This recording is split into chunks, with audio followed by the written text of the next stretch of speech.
అందరికీ shalom, praise the lord, వందనాలు.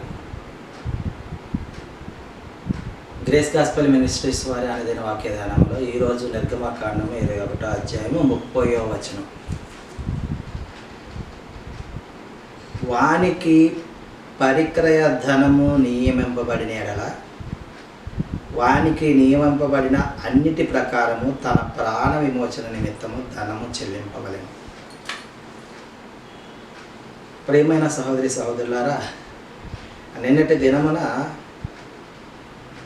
ప్రాణమునకు ప్రాణము, కంటికి కన్ను, పంటికి పళ్ళు, చేతికి చెయ్యి, కాలికి కాలు అన్న వాక్యమును ఒక గర్భవతి అయిన స్త్రీకి కలిగినటువంటి నష్టముకు ఆ మాటను, ఆ వాక్యము, ఆ న్యాయవిధి రాసినట్లుగా మనం చూసాము.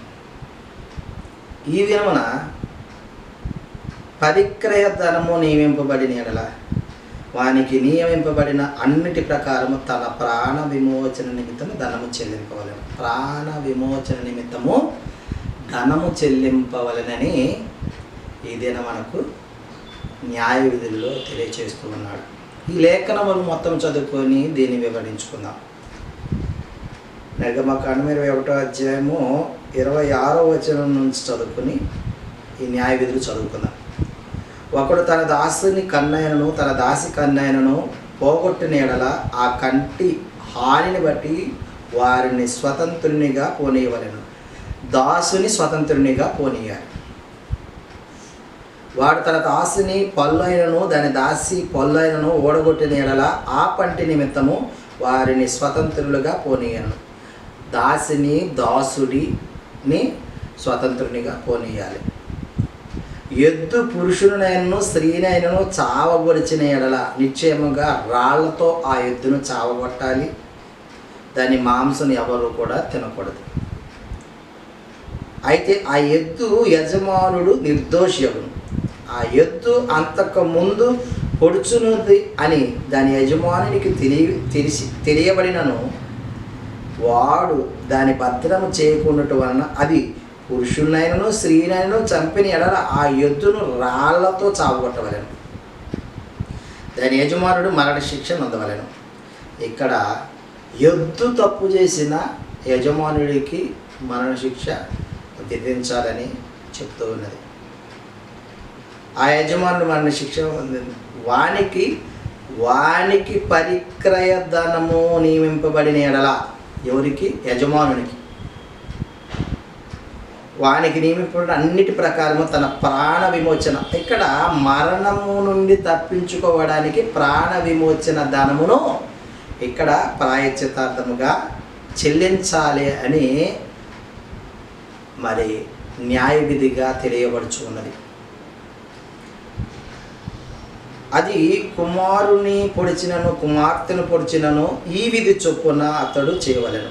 ఆ ఎద్దు దాసునినైనను దాసినైనను పొడిచిన ఎడల వారి యజమానునికి 30 తులముల వెండి చెల్లింపవలెను. మరియు ఆ ఎద్దును రాళ్లతో చావగొట్టవలెను.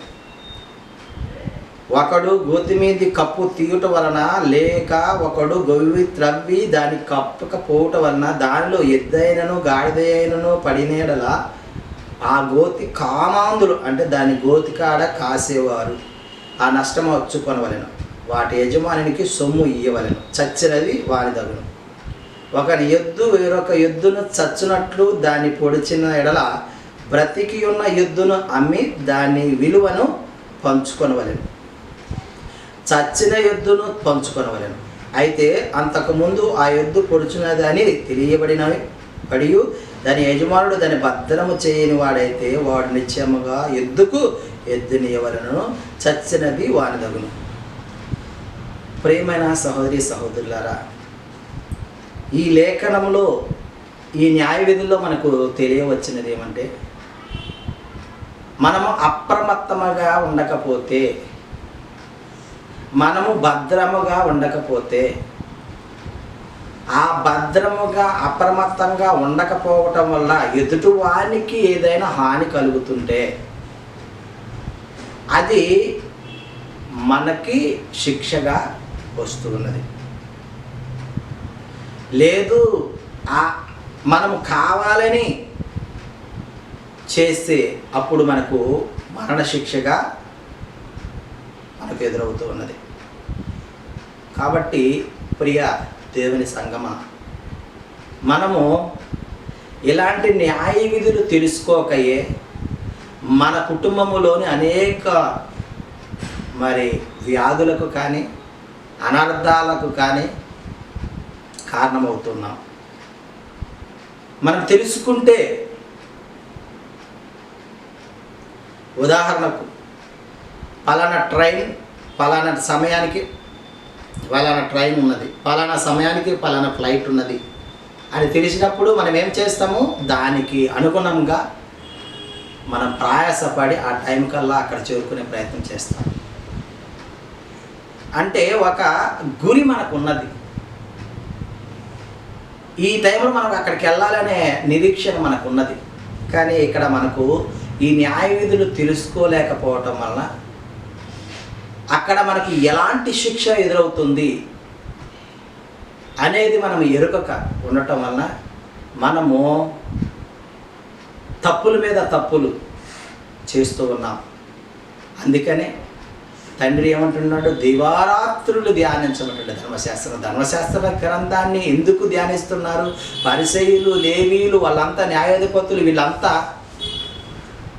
ఆ సమాజ మందిరాల్లోకి వచ్చి ఎందుకు అనుదినము ప్రకటిస్తూ ఉన్నారు, అనుదినము ధ్యానించే వారిగా ఉన్నారు అంటే, ఇవి వారు నేర్చుకోవటమే కాకుండా ఎదుటి వారికి వారి తరతరములు వారి విధంగా బోధిస్తూ ఉన్నారు. వారు ఆ విధంగా నేర్చుకుంటూ వారు హృదయంలో భద్రపరుచుకొని తగు రీతిగా అలాంటి శిక్షా విధి నుంచి వారు తప్పించుకోవడానికి ప్రయత్నం చేస్తూ ఉన్నారు. కానీ మనము ఆ శిక్ష నుంచి తప్పించుకోకుండా మనకు తెలియక ఆ శిక్షా విధిలోనే మనం ఇంకా నడుస్తూ ఉన్నాం. కాబట్టి ప్రియమైన దేవుని సంగమా, ఇక్కడ ప్రాణ విమోచన క్రయధనము మనము మన గురించి యాషువ వారు చెల్లించినట్లుగా మనం చూస్తున్నాం. 33 వెండి నాణాలు యోధ క్రయధనము ఇచ్చినట్లుగా మనం చూస్తున్నాం. వారికి అమ్మేశాడు కదండి. మనము ఆ విధముగా ఆయన మనల్ని క్రయధనం ఇచ్చి కొన్నాడు, విలువ పెట్టి కొన్నాడు. కాబట్టి మనము ఆయన సొత్తై ఉన్న ప్రజలమై ఉన్నాము. ఆయన కుమార్తెలుగా మనము పిలువబడుచున్నాము. కాబట్టి ఆయన ఏ విధముగా నడిచాడో మనము కూడా ఆ విధముగా నడచబద్ధులమై ఉన్నాము. అందుకని ఈ న్యాయ విధులు, ఈ ధర్మశాస్త్రము. కాబట్టి మనము న్యాయ విధులను, ధర్మశాస్త్రమును మనము చచ్చేంత వరకు కూడా ధ్యానించు వారమై, అనుసరించు వారమై ఉండాలని కొన్ని మాటలు మన వెనుకలో ఫలింపచేయునుగాక. ఆమేన్.